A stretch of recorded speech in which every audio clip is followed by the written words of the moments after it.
Amém? Convido você a abrir sua Bíblia no Evangelho de Marcos. Marcos 10, versículo 17 ao 22. Conhecido como o texto do jovem rico. Vamos ler esse texto, ele está projetado aqui, mas se você quiser acompanhar pela sua Bíblia, também você pode acompanhar. Ao ler esse texto, eu queria que você pensasse, fosse identificando aí a atitude desse jovem. Esse jovem encontrou com Jesus, é um texto conhecido para a maioria das pessoas, e ele tem esse encontro com Jesus. Eu queria que você pensasse aí, enquanto a gente lê o texto, as atitudes dele. Como que ele agiu, como que ele se comportou ali diante, com esse encontro que ele teve com Jesus. Amém? Vamos ler juntos, diz assim, Marcos 10, 17 a 22. Quando Jesus ia saindo, o homem correu em sua direção e se pôs de joelhos diante dele e lhe perguntou: Bom mestre, o que farei para herdar a vida eterna? Respondeu-lhe Jesus: Por que você me chama bom? Ninguém é bom a não ser um, que é Deus. Você conhece os mandamentos? Não matarás, não adulterarás, não furtarás, não darás falso testemunho, não enganarás ninguém, honra teu pai e tua mãe. E ele declarou: Mestre, a tudo isso tenho obedecido desde a minha adolescência. Jesus olhou para ele e o amou. Falta uma coisa para você, disse ele. Vá, venda tudo o que você possui e dê dinheiro aos pobres, e você terá um tesouro no céu. Depois venha e siga-me. Diante disso, ele ficou abatido e afastou-se triste, porque tinha muitas riquezas. E aí, o que você pontua, assim, rapidamente, um de cada vez, da atitude desse jovem? O que você enxerga nele? Perdeu a oportunidade. O que mais? Ele não entendeu o que Jesus estava falando. Ele reconhecia que ele era Deus. Colocou o coração em outras coisas sem ser Deus. Ainda mais? Tinha mana envolvido, claro. O amor ao dinheiro, estava dando mais valor ao dinheiro. E é isso. Eu não trouxe, assim, pontos especificamente, mas eu queria só ir meditando com você nesse texto, identificando, assim, algumas atitudes, Algumas atitudes que ele teve ao ter esse encontro com Jesus. E eu coloquei esse texto de Marcos, que ele traz algumas informações diferentes do texto em Lucas e também do texto de Mateus. E lá no versículo 17... mostra que ele foi até Jesus, ou seja, ele foi até a pessoa certa. Ele foi até a pessoa certa e ele reconhece Jesus e o chama de bom mestre, Então isso significa que havia nele uma busca, um anseio, um vazio que precisava ser preenchido. E ele tinha uma dúvida, que é uma dúvida que às vezes cerca o nosso, a cabeça do crente. Como que eu faço? O que eu preciso fazer para herdar a vida eterna? O que eu preciso fazer para ter a salvação? Essa era a dúvida que ele tinha. Mas ele foi sim até a pessoa certa. A pessoa certa é Jesus. E aí o texto continua que ele correu na direção de Jesus. Significa que ele vai na direção correta também, ok? Ele vai na direção correta, porque a palavra de Deus, ela vai dizer que Jesus é o caminho, a verdade e a vida. E ninguém chega ao Pai a não ser por Jesus. Então ele vai na direção certa. João 14, 6, ele vai falar isso. Ele vai na direção certa, que é Jesus.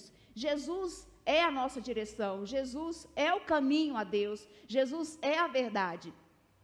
E talvez ele vai fazer essa pergunta para Jesus, porque ele não tinha entendido, ele não tinha encontrado essa resposta em nenhum outro lugar ou em ninguém.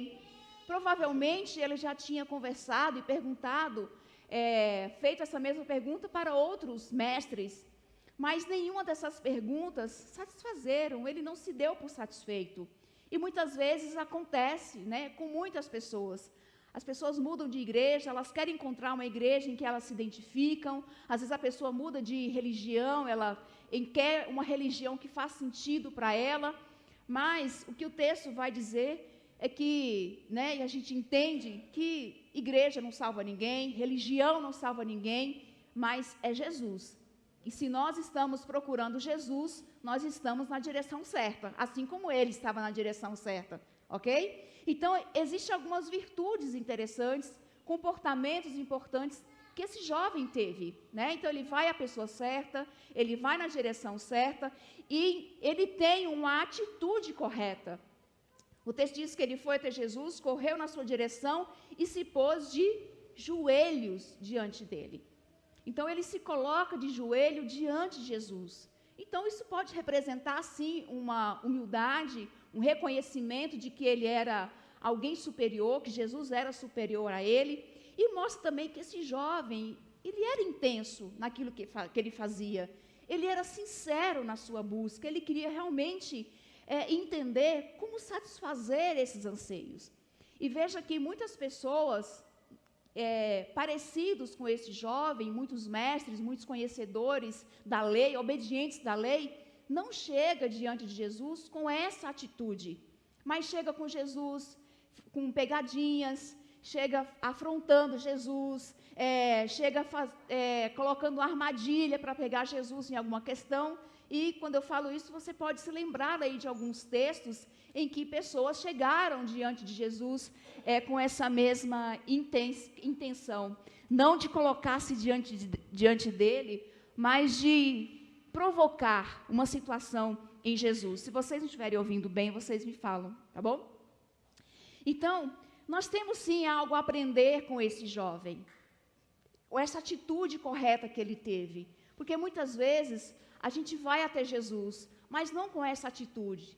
A gente vai questionando, a gente vai querendo entender algumas coisas e afrontando, colocando Deus contra a parede e tendo atitudes que não é compatível com a atitude de um discípulo, de um cristão, que reconhece que Jesus é Senhor, que Jesus é o Salvador. Então, muitas vezes a gente vem assim, com trocas, com barganhas diante de Deus. Mas, na verdade, no Evangelho de Jesus, não tem barganha. Existe apenas uma troca. Eu poderia dizer que existe quando a gente fala do Evangelho de Jesus. Para se ter a salvação, só exige uma troca: obediência. Nada mais, nada menos. Jesus vai dizer: aquele que me ama, obedece os meus mandamentos. Então, se a gente quer salvação, a gente tem que obedecer. Jesus não prometeu para a gente um carro do ano, dinheiro na conta, um bom emprego, uma boa condição, felicidade. Jesus não prometeu para a gente uma vida boa. Jesus não prometeu nada disso. Ele diz: se você me ama, pegue a sua cruz e siga-me. Ele quer de nós essa obediência. E o que nós teremos? A salvação. Então, era essa atitude correta. Ele teve, sim, uma atitude correta, mas uma atitude correta não salva ninguém. A atitude correta, como a gente vai ver ainda mais nesse texto, não salva ninguém. Se salvasse, talvez ele não estaria fazendo as perguntas que ele fez para Jesus. Se salvasse, ele não teria ido até Jesus para tentar entender e satisfazer o anseio da sua alma. Então, ser uma pessoa boa não é suficiente.